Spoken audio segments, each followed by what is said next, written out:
This is the test. This is the test. This is a test. Checking 1, 2, 3 of the new microphone. Oh God, I'm recording. Okay, goodbye.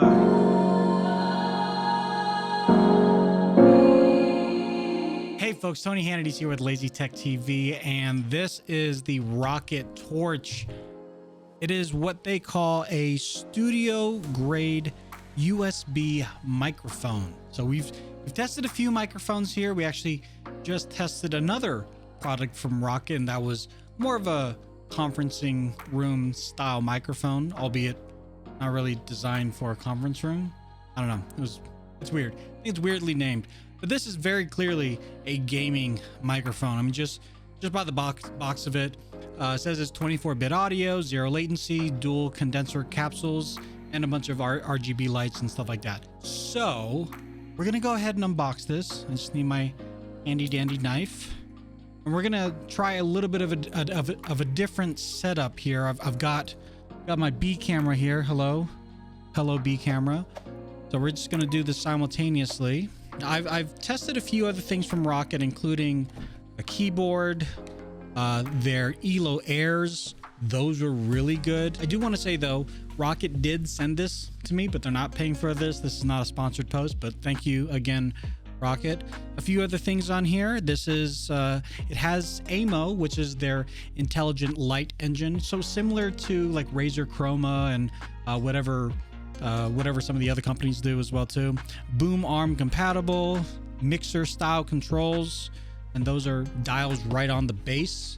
So let's see how that works, because if there's dials on the base, how would you put this on a boom arm? Oops. Yeah, that's correct. Wow. Oh my God.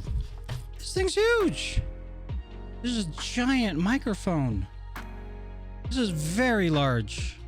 I mean, albeit the Yeti Blue mic is also pretty big, but I don't know, for whatever reason, this just seems abnormally, no, that's also wrong. This seems large. And the interesting thing about this is that there is a USB Type-C connection on the back of the mic itself, but then there's also a USB Type-C connection on the back of the base. With the mic connected to the base, you do have a little bit of actuation. So you can tilt it back, you can tilt it forward. Obviously, you can turn this accordingly depending if it's facing you or what have you. But the base also has different patterns that you can choose from, very similar to the Yeti Blue. Different pickup patterns. This one has 3. You have your volume, and then you have your gain. I will say the mic itself, the construction of the mic itself definitely feels very high end, except the construction of the base is quite cheap. It feels quite plasticky.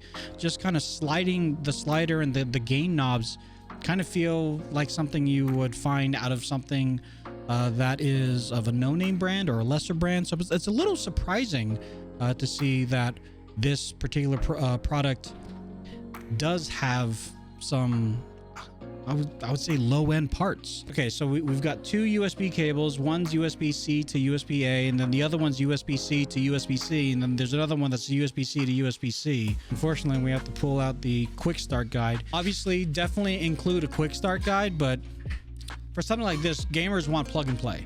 Gamers don't want to think about it too much. I mean, they obviously they do have to fix their audio. They have noise gate, compression, things of that nature. But when it comes to just the initial setup, it just needs to be plug and play. Okay, so I have figured out what all of these cables are for. And this smaller one actually will connect the mic to the base. So this goes in here. And then this other USB, that's USB-C to USB-A, that connects to the computer. Now, why they have this longer USB-C to USB-C is because if you're gonna put the mic on a boom arm, then you can still connect the mic to the base to use all the volume knobs and the mixer and everything like that, and then from the base to the computer. So in a way, it's kind of like an Astro A40's mix amp. Once you get all the cables all situated and set up, it works. It's just the initial setup is a little daunting. All right, now that we have everything set up, we're gonna go ahead and move over from the PR40s to the new Roccat Torch. Now, the Roccat Torch hasn't gone through any compression or anything like that, so it's going to be just raw audio.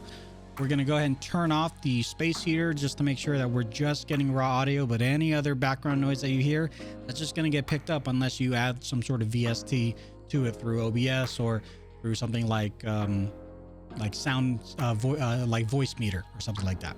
There are bridges in every county around the world. For thousands of years, they have been used to help people cross rivers and valleys. The earliest bridge was made of simple materials such as rope or falling trees. There are bridges in every county across the world. For thousands of years, they have been used to help people cross rivers and valleys. The earliest bridges were made of simple materials such as rope or fallen trees. One of the things I like about this microphone is the ease of use. Once you have it all set up and all the cables are plugged into it and everything, you're pretty much good to go. In fact, there are two ways where you can mute yourself. If you need a cough or you want to say something but not be heard by everybody else. There is a physical button. It's essentially the volume knob. You just press the volume knob and there's a very satisfying click when you press the volume knob, and then all the lights turn red. And when you want to unmute, you press it again and just unmute yourself and all the lights turn green. The other way, which is touchless, is just waving your hand across the top of the microphone and it mutes. That's it. You just wave your hand like you're a Jedi and it just mutes and unmutes and mutes and unmutes. And there's a setting in the back which I thought was the Wi-Fi setting, which is dumb. I don't know why I thought that, but it looks like a Wi-Fi meter, but it essentially will say whether you want that function to be turned off or on. So if you're a wavy kind of person and you're waving your arms about and you accidentally mute yourself, well, maybe you want to turn that off or at least turn it to medium. I currently have it turned all the way up high, so I can have my hand up here and it's going to mute. And then if I, put it back to medium, I need to put my hand a little bit closer to the microphone. Either way, I just think it's kind of a cool thing. Right now, if I want to mute myself, I have to reach over to my Go XLR. With this, I could just, I'm done. There is actual software for the Roccat Torch, and that is Neon. Neon essentially replaces Rockat's Swarm, which allowed you to customize buttons and macros keys for your Roccat keyboards and even like headsets and things of that nature. So now it is called Neon. It's a whole new product. It is in beta currently for the Torch, so there's not a lot available for the Torch. I was kind of hoping it would have like mic monitoring, bass boost, maybe a compressor, maybe a noise gate. It doesn't have any of that right now. Right now, all it has, based off of what I'm seeing here, is the ability to change the color on the logo. That's about it. I mean, cool, I guess. I'm sure they're gonna update it, as time moves on and everything like that. But if you were hoping for a replacement microphone that would have actual software tools, this doesn't have it. So that's my initial impression of the Roccat Torch. It's a big freaking microphone, and albeit it doesn't have a huge footprint on the desk itself, it's just very large vertically. And if you had it on a boom arm like this one, for example, yeah, it would jet out at you pretty significantly. And if you wanted a little bit more controls, as of right now, you just don't have it. But the sound quality to you sounded good. And if you can add VSTs to it on your own, you know how to do that.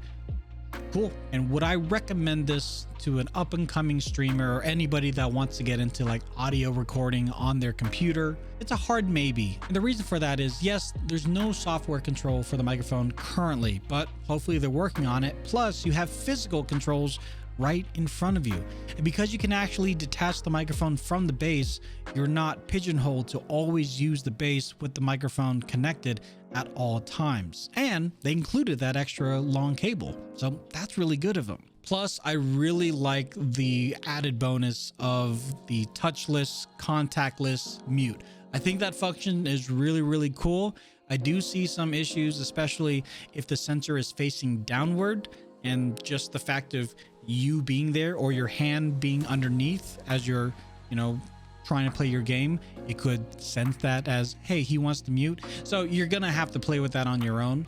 But as far as that goes, that's really the only feature and function of this microphone I find to be really, really useful. Otherwise, it's kind of your run-of-the-mill microphone. Still, it's not a bad option. There are definitely worse out there, but there are also some really good ones at a lot cheaper.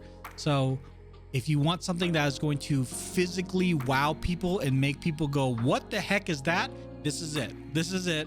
Or if you just want to save a little bit of money, get a really decent microphone, and then you just have to do a lot of back-end improvements, go check those out as well too. Nevertheless, if you have any questions or comments, please leave that in the comment section down below. Links, as always, can be found in the description below. Just FYI, we do stream on this channel. We also have a bunch of other socials, including TikTok, Facebook, and Instagram. Hope to see you guys there. Folks, take care, be good to yourselves and each other. Later.